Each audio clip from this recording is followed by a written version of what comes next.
Number lines can be a very useful tool when working with integers. So when you're looking at number lines, you want to make sure you look for what's been labeled and what each tick mark means.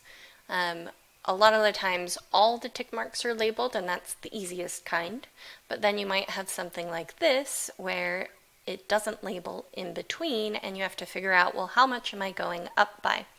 So a lot of the time you just end up counting and trying to figure that out. If there's 5 in between negative 30 and negative 25, then this would be negative 29, negative 28, negative 27, negative 26, and we do end up at negative 25.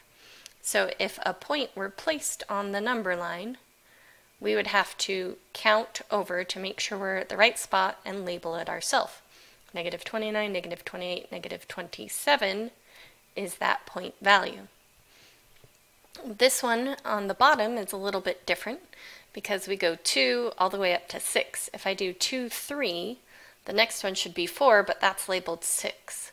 So we're going up by a different amount. We'd have to go 2, 4, 6. Each time we're adding 2 to go up. This would have to be 8. So it has to be, each tick mark has to be the same distance apart. And we have to figure out what number will make that happen.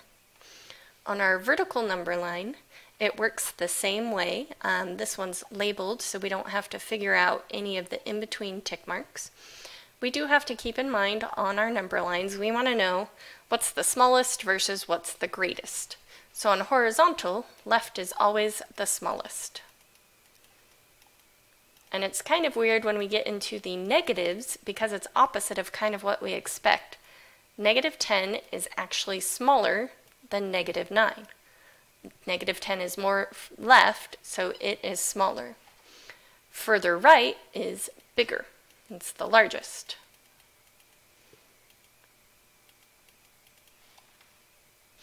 On our vertical number line that goes up and down, the lowest is the smallest, and the highest is the largest.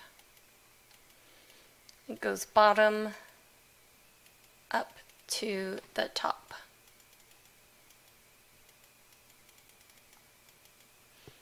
So that can help us answer a few questions. Of the choices provided, which number is located between points C and D on the number line pictured below? So this one's multiple choice. We just want in between point C and D, and it could be any of these values. Since it's multiple choice, they will only show us one. You could plot the values on the number line. Most of you are probably like, I see it right away.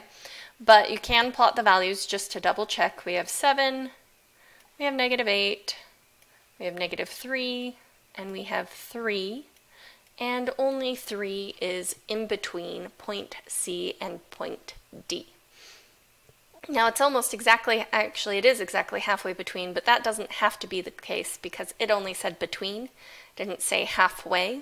So and the answer could have been 5, could have been 4, could have been any of those integers.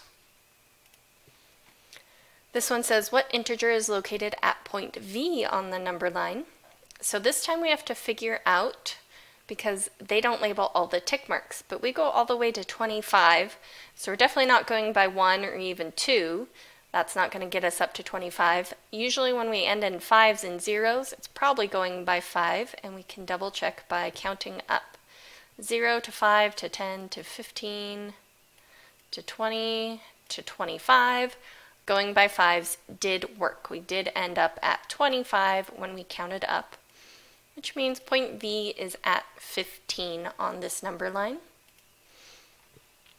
This question asks, the number line shows the number of volunteer hours worked by 12 students in Miss Hamilton's 6th grade class last summer. What is the greatest number of volunteer hours worked? Greatest, we said, was to the right. So there's a whole bunch of dots on here. We want the one furthest right because it's greatest, which is answer choice D. They could have said second greatest. Second greatest would be 37 because it's second of the biggest. They could have said smallest, second smallest. So they can ask this question in a couple of different ways depending on what they actually list here. So that's just a couple of the types of questions you'll see using number lines in this section.